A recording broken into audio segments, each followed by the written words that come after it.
এমন পরিস্থিতির সম্মুখীন হব কখনো আসলে ভাবতেই পারিনি। হাই এভরিওয়ান, আমি রিঙ্কু, আমার নতুন একটা ব্লগে সকলকে স্বাগতম।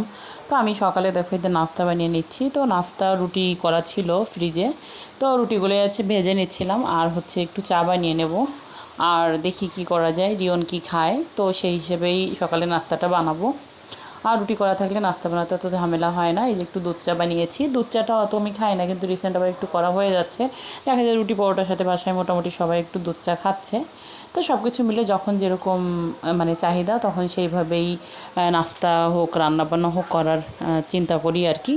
তো এই যে রিয়নের জন্য রিয়ন বলতেছে আমি দুধ চা খাবো না, আমি আমাকে তুমি রোল বানিয়ে দাও, এগ রোল। তো ভাবলাম যে রুটি যেহেতু আছে, ভেজে একটু এগ রোল টাইপের বানিয়ে দিই। তো ওকে এগ রোলের মতো করে বানিয়ে দিলাম, একটু সস দিয়ে বানিয়ে দিলাম, কারণ পেঁয়াজ শসা টমেটো দিলে ও খাবে না, ও যেভাবে খায় সেভাবেই দিলাম। আর আমি যে একসাথে খাবারটা নিয়ে চলে আসছি, এখন আমি রিয়ন খাবো। অ্যাকচুয়ালি মন মাইন্ড একেবারেই ভালো নেই, কোনো কিছু ভালো লাগছে না, মানে হঠাৎ করে সব কিছু থমকে গিয়েছে। প্রতিদিনই অপেক্ষা করতেছি যে আজকে গেলে মনে হয় কালকে থেকে সব কিছু স্বাভাবিক হয়ে যাবে, সব কিছু ঠিক হয়ে যাবে। অ্যাকচুয়ালি আমরা যারা শহরে থাকি, আমরা যে কত কিছু ফেস করছি একমাত্র আমরাই জানি। যারা গ্রামে থাকে তারা এগুলো কখনোই ফিল করতে পারবে না। অ্যাকচুয়ালি বাসা থেকে বেরোতে পারছি না, বাসা থেকে বেরোলেও টেনশন হচ্ছে, হাজব্যান্ড অফিসে যাচ্ছে তাতেও টেনশন হচ্ছে, সব কিছু মিলিয়ে খুব একটা অন্যরকম অবস্থাতে আছি। তো কি বলবো, আসলে এরকম পরিস্থিতি মানে আসলে মেনে নেওয়া খুবই মানে কঠিন। দেশের পরিস্থিতি সব কিছু মিলিয়ে আসলে অবস্থা খুবই খারাপ। তো অ্যাকচুয়ালি এটা আমাদের হাতের ভিতরে, আমাদের মানে কারোই করার কিছু নেই। তো যাই হোক, দেখা যাক কবে সব কিছু স্বাভাবিক হয়।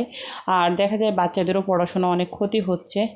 আর দেখা যায় বাচ্চারাও সবসময়ের জন্য রুমের ভিতরে প্রত্যেকেই মোটামুটি অতিষ্ঠ হয়ে যাচ্ছি। আর দেখা যায় ওরা মানে রিয়নের বাবা অফিসে যায়, তো টেনশন থাকে রাস্তাঘাটে কখন কি হয়। তো সব কিছু মিলিয়ে কি বলবো, মানে খুব একটা চিন্তার ভিতরে, একটা উদ্বেগ নিয়ে জীবন কাটছে।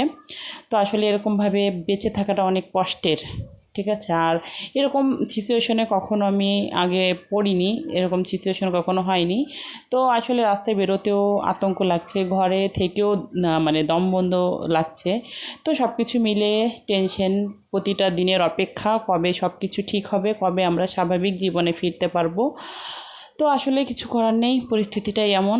তো যাই হোক, এই যে আমি কথা বলতে বলতে দেখো আমি রান্না করতেছিলাম, কোনো কিছুই রান্না শেয়ার করিনি। রান্না বান্না মানে কোনো কিছু ভালো লাগছে না, না রান্না শেয়ার করতে ভালো লাগছে, না তোমার ভিডিও করতে ভালো লাগছে। কিন্তু অ্যাকচুয়ালি অনেক দিনই তো পেজে কাজ করিনি, যেহেতু একটা কাজ শুরু করেছিলাম, অনেক দিন পেজে কাজ করিনি, মাঝে নেট বন্ধ, সব কিছু মিলিয়ে যেহেতু নেটটা ছেড়েছে, তাই ভাবলাম যে একটু ভিডিও দিয়ে একটু অ্যাক্টিভ থাকার চেষ্টা করি। কারণ অনেক দিন আসলে পেজটায় কোনো কাজ করা হয়নি, যেহেতু একটা কাজ শুরু করেছি একটু তো করতেই হবেই। তো যাই হোক, কিছুই করার নেই।